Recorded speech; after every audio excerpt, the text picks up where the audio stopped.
Radhe Radhe everyone. तो आज था हमारा वृंदावन में तीसरा दिन था। तो हम लोगों ने फ़ोटो खींचे नीचे, क्योंकि गाड़ी आने वाली थी। उसका इंतज़ार करते करते फ़ोटो खींच लेते हैं और हम लोग पहुंच गए थे बरसाना। और ये बरसाना की सीढ़ी है जहाँ पर मेरी सबसे ज़्यादा इच्छा थी आने की, और जहाँ से लाली ने मुझे बोला आजा बेटा। एकदम से हमारा हुआ था, वैसे 10 साल से सोच रहे थे, और एकदम हमारा होली पर ही जाना हुआ। ये संजोग था, पता नहीं जो भी था, लेकिन जो भी था इसकी फ्रेंड के कारण ही था, उसकी मम्मी पापा के कारण। बस उन्हीं के कारण हम लोग वृंदावन चले गए थे। उन्होंने कहा चल दो, चल देते हैं साथ में। सबसे बड़ा इनका ही योगदान था हमारे को लेके जाने में। तो मैं बहुत ज़्यादा खुश थी और मैं हर एक मोमेंट कैप्चर करना चाहती थी।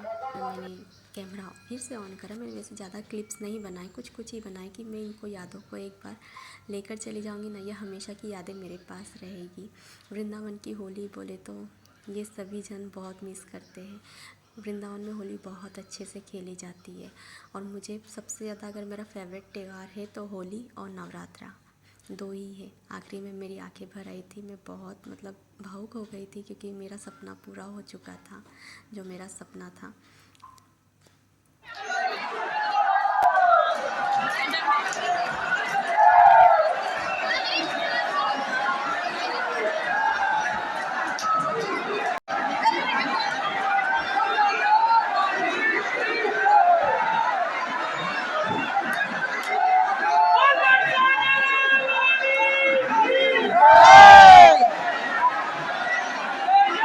वैसे भीड़ बहुत ज़्यादा थी, लेकिन मैं एक भी मोमेंट नहीं छोड़ना चाहती थी। फिर हम लोग बाहर आ गए थे।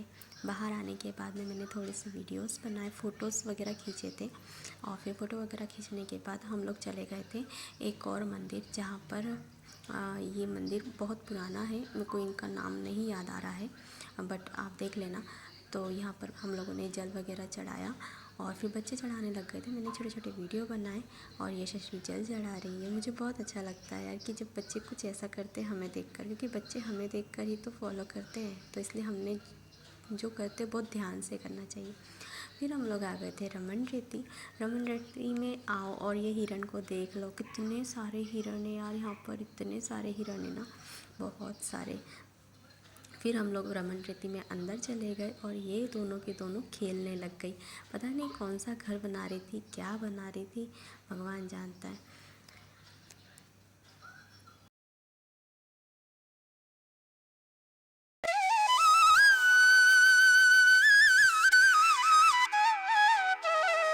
फिर इनका खेलना हुआ तो फिर एक और गेम खेलने लग गई, बोली चलो अपन ये खेलते हैं। तो ये दोनों खेलते खेलते इसने यशस्वी को गिरा दिया धड़ाधड़ी से। तो यशस्वी गिर गई, लेकिन रोने की जगह हंसने लग गई। फिर बोलती मम्मा आप भी खेलो। तो बोले मेरे को गिराओ। तो ये फिर मेरे साथ भी इसने ऐसी ही हरकत करी, गिरने वाली। ये जानबूझ के गिर रही थी। इसको बड़ा मज़ा आ रहा था खेलते खेलते गिरने में।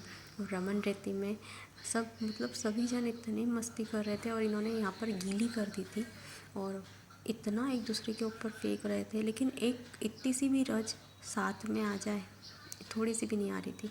यहाँ पर बहुत अच्छा लग रहा था, बस खेलते रहो खेलते रहो। तो थोड़े से मैं भी इसके साथ खेलने लग गई यहाँ पर, और बैठी थी। वैसे मैंने यहाँ पर पूरा राउंड राउंड करते हैं ना, वो सब कुछ कर लिया था। पूरी लोट पोट हो गए थे यहाँ पर रमन रेती में, लेकिन मन नहीं भर रहा था। मैंने कहा एक बार और खेलने दो। तो हम लोग खेल रहे थे तीनों के तीनों। और एक और चीज़ पता है, रमन रेती में एक और चीज़ होती है, ब्राह्मण घूमते हैं। तो हमारे साथ भी यहाँ पर बहुत बड़ा वो हुआ। ये बोलते घर बनाओ, ये करो वो करो। और यहाँ पे दर्शना की मम्मी ने भी चालू कर दी दंडवत करना। और एक ये आया था ग्रुप, तो इन्होंने कहा हमारा वीडियोस बना दो। ये बहुत अच्छा लग रहा था, तो मैंने ऐसे वीडियो डाल दिया। फिर हम लोग चले गए थे कहाँ पर पता है, राधा रानी की जन्मस्थली रावल। पता है यहाँ पे एक अलग ही सुकून यार। वृंदावन में हर जगह जाओ तो एक नया ही सुकून मिल रहा था, और बहुत ज़्यादा अच्छा लगता। अरे ये हमारी लाडली जी का है, ये हमारे कान्हा जी का है। यहाँ पर लाडली जी आई थी, यहाँ पे कान्हा जी आए थे। बहुत अच्छा। पता है इसको कितना सजा के रखा है ना, देखो यार, पूरा सजा के रखा हुआ था। जैसे एक बच्चे की जन्म उत्सव पे करते हैं, उसी तरीके से यहाँ पर भी लाडली जी को जन्म स्थान है, तो बिल्कुल वैसा ही सजा के रखा है। तो ये हमारे मंदिर है। और फिर मैं ऊपर चली गई थी, ऊपर से नीचे आई। फिर यहाँ पर जो माता जी हैं उन्होंने कहा कि ऊपर आप जाकर देखो, कनेर का झाड़ है, वहाँ से हमारी राधा रानी आई थी। फिर मैं वापस डबल ऊपर गई और मैंने ये देखा कनेर का झाड़, जिसमें ना इसकी जड़ है, अंदर पता चली कहाँ से आया है, किधर से आया है, कोई पता नहीं। ये कनेर का झाड़ और इतना बड़ा है, बहुत बड़ा है। और यहाँ से श्री जी आई थी, तो देखकर कैसा लगता है ना। ये देखो, यहाँ पे बहुत सारे मन्नत के धागे बंधे हुए हैं। ये जस्ट श्री जी के मंदिर के पीछे का है, मतलब उनकी जो मंदिर है ना, जहाँ श्री जी बैठी, उसके पीछे का है। तो वहाँ पर ये कनेर का झाड़ है, दिख ही नहीं रहा है कहाँ से आया है, कुछ पता नहीं है, बस दिख रहा है कि हाँ ये कनेर का झाड़ है, लेकिन ना जड़ दिख रही है ना कुछ दिख रहा है। और एक और बात है, इस कनेर के पेड़ में कोई पानी नहीं डालता, फिर भी हरा रहता है। और कहते हैं ये कुंड में श्री जी मिली थी कमल के फूल में। अब वो मुझे नहीं पता क्या स्टोरी है इतनी, आप लोग मुझे कमेंट में ज़रूर बताना।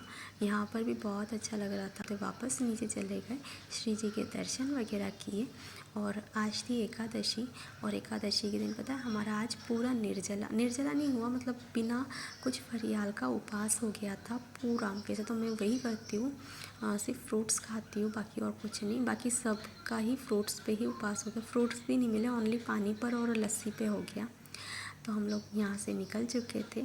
आगे के व्लॉग में बताऊँगी हम लोग लास्ट डे हमारा कैसा रहा वृंदावन में। राधे राधे सभी को।